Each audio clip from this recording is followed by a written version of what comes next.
Hola a todos, bienvenidos a una edición más de Informarte. Ahora nos encontramos con Rosario Arias. Ella es autora, escritora y nos va a acompañar para hablar acerca de sus dos libros, Shap, ¿no? Este Lanchas, es, es uno de ellos y el otro es un libro infantil que se llama Charo, que se llama Jimena y la rebelión de las letras. La rebelión de las letras, exactamente. Empecemos Sí. por este último, ¿no? ¿Cómo es que se te Acá lo ocurre? podemos. Sí. Ah, mira, lo tienes ahí, maravilloso.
¿Cómo es que se te ocurre Sí, este mundo en el que de pronto las letras salen de un libro, cobran vida y todo se convierte en un alboroto? ¿Cómo es que surgió esa idea?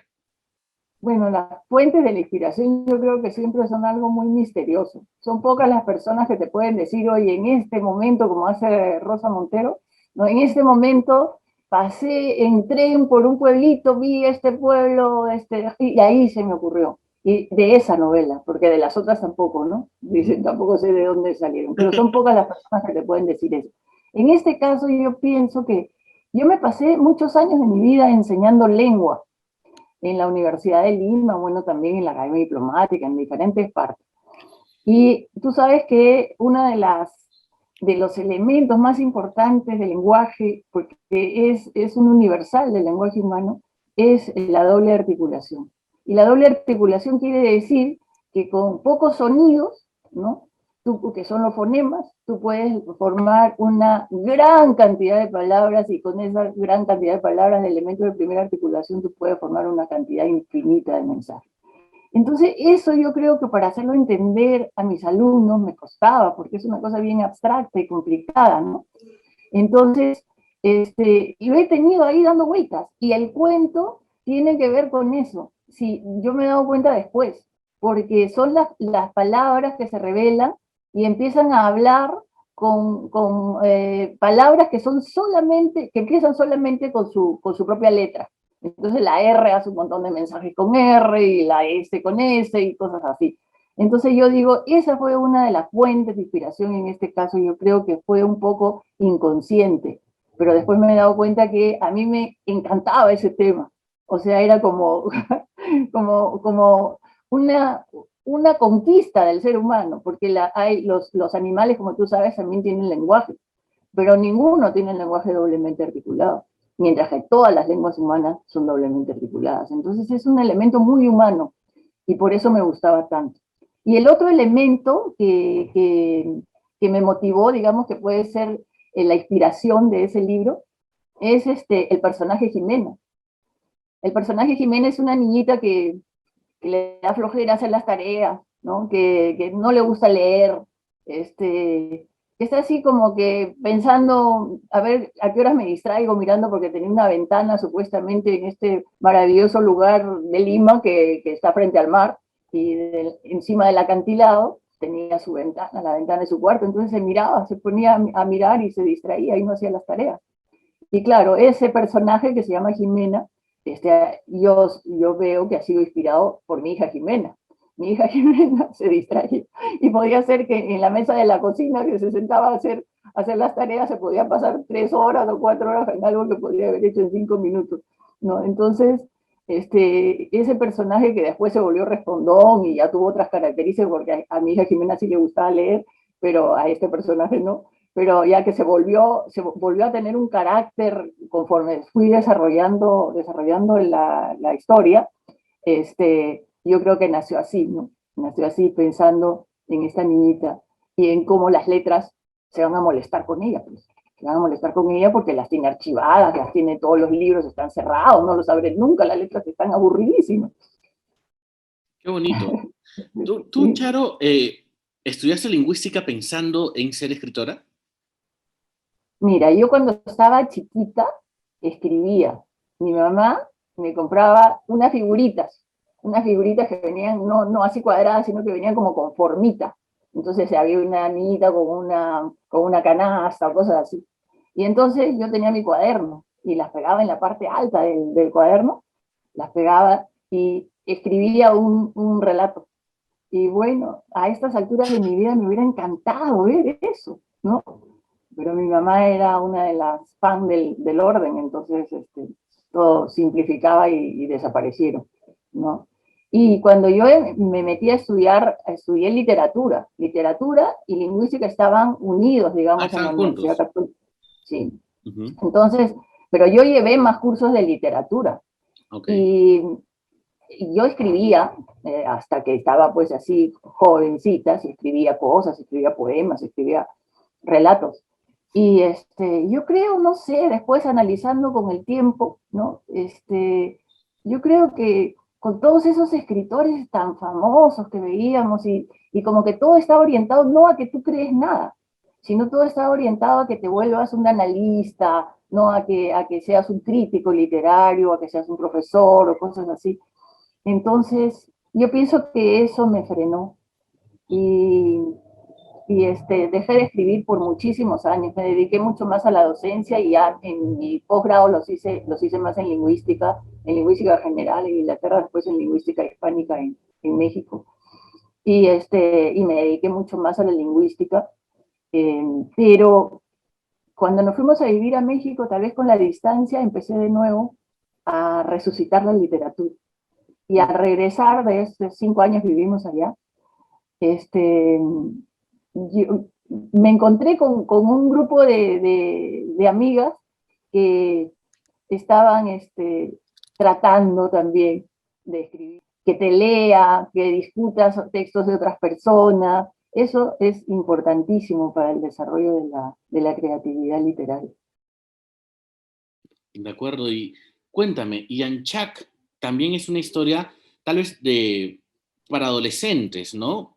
Sí, En y el adultos, caso, ¿no? Adolescentes y adultos, en ok, realidad a partir de los 12, 13 años, ahí está. ujú, genial, ahí está, Un viaje perfecto. al reino de los moches. Ujú. Sí. ¿Cómo surge el interés por el reino de los moches? Porque esta es una historia en la que importa mucho el contexto en el que se desarrolla, el tiempo en el que se desarrolla. Sí, sí, o sea, esa novela sí me costó muchísimo trabajo. ¿Por qué? Porque, bueno, esa la hice primero y me demoré muchísimo tiempo. El interés nace, yo creo, desde que también era mocosa, digamos, había entrado a la universidad y fuimos a un viaje que me llevó mi papá como premio, y fuimos a Chanchán, ¿no? Todavía no había la huaca de Cao ni nada de eso, pero el Chanchán me impresionó. Después regresé a la Huaca Cao cuando todavía no la habían abierto al público. La Fundación Vice había hecho toda una investigación y nos permitieron entrar así de frescos que fuimos a tocar la puerta. Y bueno, y después apareció la señora de Cao. Y cuando apareció la señora de Cao, que todo el mundo pensaba que era un gobernante hombre, ¿no? Y se encontraron con que era esta mujer que tenía los símbolos del poder masculino en su tumba. No solamente tenía las joyas, las narigueras estas maravillosas y todo, sino que también tenía estas porras ceremoniales y que eran pues símbolo del poder masculino. Entonces era evidente que no era una sacerdotisa, era ella la gobernante. Y esta gobernante tenía el cuerpo tatuado con serpientes y arañas. Y yancha quiere decir araña, en mochita. Y la araña es un elemento fundamental en la mitología moche, porque la araña teje sus telas y estas telas están en los huacos de línea fina, estas telas están, digamos, como si fueran casi una escalera que va de un mundo a otro, porque ellos en la mitología a sus dioses y a sus héroes los hacen pasar de un mundo a otro. Entonces hay un mundo de arriba, ¿no? El mundo, digamos, normal donde vivimos y el mundo de los muertos, que es el mundo de abajo. Entonces, entre estos tres mundos, sus personajes, sus dioses, pasan. ¿Y pasan cómo? Una de las formas de pasar es con la araña. Entonces, esa araña para mí fue fundamental en la inspiración, digamos. O sea, imaginar esa araña y mi personaje es en cierta forma la araña, porque es un chico del siglo XXI, Claro. pero es también la araña, es Yancha. Interesante. Y cuéntame un poquito sobre el trabajo de investigación que tuviste que hacer una vez que te sientas a escribir, además durante un tiempo prolongado, ¿no? Tuviste que consultar libros de historia, me imagino. ¿Cómo fue? Fue horrible, horrible, no, fue súper interesante. Fue súper interesante, pero sí un montón de trabajo. Por ejemplo, encontré pues los libros del arco, ¿no? Que están colgados en internet. Me metí a un libro que publicó la Huaca, el complejo arqueológico del Brujo, que se llama El Brujo, que también y tiene unas fotos maravillosas. O sea, montones de libros, y no solamente libros, sino artículos, de esos artículos perdidos, ¿no? Que de repente están en una revista en francés, por ejemplo, y entonces ahí tú te enteras que estos franceses vinieron, hicieron un análisis que no ha sido muy publicitado, pero que analizaban cuáles eran los materiales de la pintura, de los murales en la huaca de la señora de Cabo, en la huaca de la luna también hay en Trujillo. El primer acercamiento fue porque también en mi casa hay muchísimos huacos de esa cultura, porque la familia de mi marido tenía una tierra en el Valle de Santa, que todavía hasta ahí llegaba la federación, digamos, de los reinos de la cultura moche. Y entonces acá empezaron a llegar esos huacos porque su papá le daba y no sé qué, empezaron hasta mi cuarto, hasta el estante de libros de mi cuarto tiene, pues, tiene el dios cangrejo. El dios cangrejo, que a ver si les leo en la dedicatoria, lo que dice, entre que se lo dediqué a mi marido y a mis hijos, también pongo al dios cangrejo, que desde el estante de mi dormitorio se coló en mis sueños para hacer esto posible. Entonces se lo dedico al dios cangrejo porque tal vez todo eso, esa vinculación que yo tenía con el mundo moche, que a Carlos también le interesa muchísimo, me despertó eso primero. Y después, como te digo, el descubrimiento de la señora de Cao. Y claro, yo empecé con esta novela teniendo claro que iba a suceder en dos épocas. Entonces, en la época actual del siglo XXI, estos chicos de colegio, a este chico lo pasan, al papá lo mandan a Trujillo, y entonces él se muda, pues, y tiene que adaptarse al colegio, y, y estos chicos del siglo XXI van en algún momento a pasarse al mundo de la señora del ¿ya? Entonces, claro, mientras todo fue en el colegio, en el siglo XXI, yo iba más o menos rápido.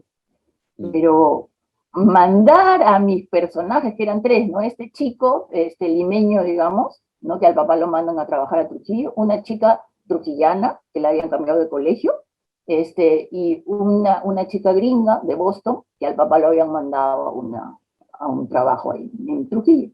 Entonces estos tres, que eran los tres nuevos, pues se juntan como un bloque, ¿no?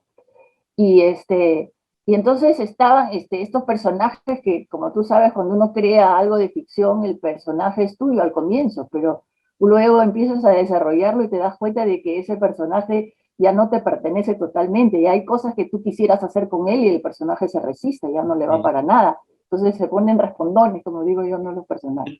Entonces estos tres personajes, en un momento yo tenía que pasarlos al mundo moche.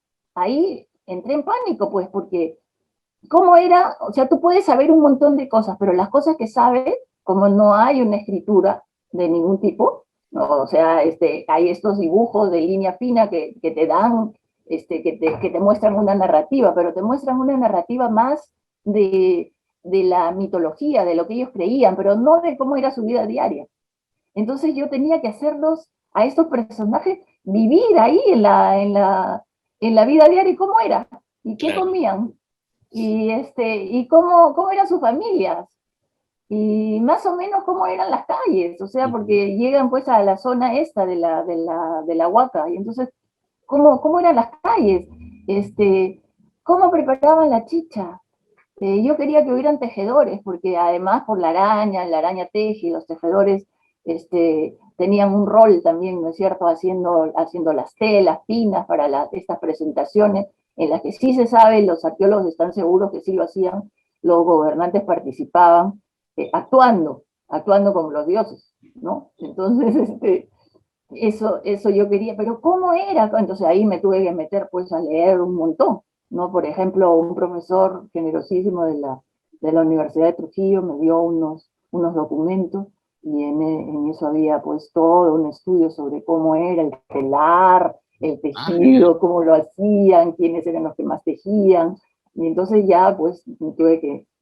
Y luego, como soy lingüista y me encantan los idiomas, entonces me metí a investigar sobre la lengua mochica, que como ustedes saben, es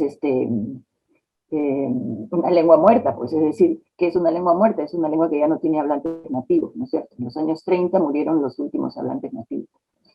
Entonces, me metí y tuve la suerte de encontrar un libro publicado por un tal Salas que había reunido todos los vocabularios. Oye, pero qué tal trabajo de investigación, ¿no? Y de estar tratando de ser muy fidedigno, ¿no? Muy fiel a lo que fue en el pasado. Te quería Claro. preguntar un poco sobre tu escritura. Tú, como autora, ¿corriges mucho tu propia escritura? ¿Relees, revisas mucho lo que vas avanzando? Sí, sí, definitivamente. O sea, creo que es lo que más me gusta. Una vez Ah, que se me ocurren las ideas, entonces muchas veces hago así, las escribo en papel, en cualquier sitio donde esté, escribo. Y, y luego la paso a la computadora y cuando la paso la cambio. Ahí ya la ah, cambio muchísimo, ¿ya? Y luego la leo fuerte, porque a mí me gusta que suene bonito. ajá. No me gusta que solamente fluya, ¿no? Así, sino que suene, que la palabra, encontrar la palabra que va bien en Que la, en armonice, la- ¿no? claro, que armonice. ¿Tienes algún nuevo proyecto literario en manos? Escribí uno hace poquito, y por ahí lo tengo ya terminado, ese también para niños, pero tengo otro que me está dando vueltas, que ese sí quiero hacerlo para adultos. Ya tengo la imagen, digamos, la idea, la Ujú. idea, pero todavía no. Ya la idea puede estar linda, uno va pensándola, no le das dando vueltas, y a la hora que empiezas a escribir, no funciona nada. Es Vamos como a ver. una preescritura, ¿no? Es una manera de escribir en la cabeza. Claro, claro. Sí, o sea, yo siento que cuando uno escribe una novela, y con Yanchar me pasó, ¿no?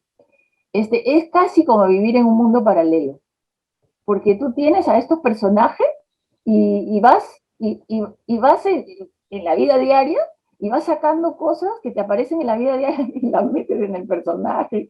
Y o sea, está como alunado, ¿no? Entonces a veces te dicen, oye, ¿en qué andas tú? Y te robas además cosas le robé a mi hijo su telescopio rojo y lo metí para el personaje José Antonio y hice cosas así, ¿no? Que nada es exacto, ¿no? No es una mezcla de mil cosas, ¿no? Los que yo he hecho, ¿no? Claro. Los personajes son construidos así, con mil cosas. Pero siempre, por más de que tú digas, es una ficción, pues claro, yo no he ido al colegio en el siglo XXI, por supuesto que no he ido al mundo de la señora de Cao, ni nada, pero por más que sea así, la experiencia tuya de lo que sí has vivido, lo que has sentido, está ahí, pues, está ahí. Por eso la literatura es el lugar de encuentro, ¿no? Porque si tú lees con ojos de ver, encuentras a la, al autor. Claro que sí. Excelente, Charo. Muchísimas gracias por tu tiempo. Gracias por estar con nosotros en esta edición de Informarte. Los libros, ¿se pueden conseguir en qué librerías o en qué páginas? En la librería de SM, que queda ahí en Sí. Venecia. Ahí en su página web aparece todo, pero solamente ahí se vende, pero sí te lo mandan a tu casa. Sí, sí, sobre todo importante en estos tiempos. Muy bien, Charo. Muchísimas gracias por tu tiempo. Hoy, gracias a ti, ha sido además un placer reencontrarnos. Gracias. Hasta luego.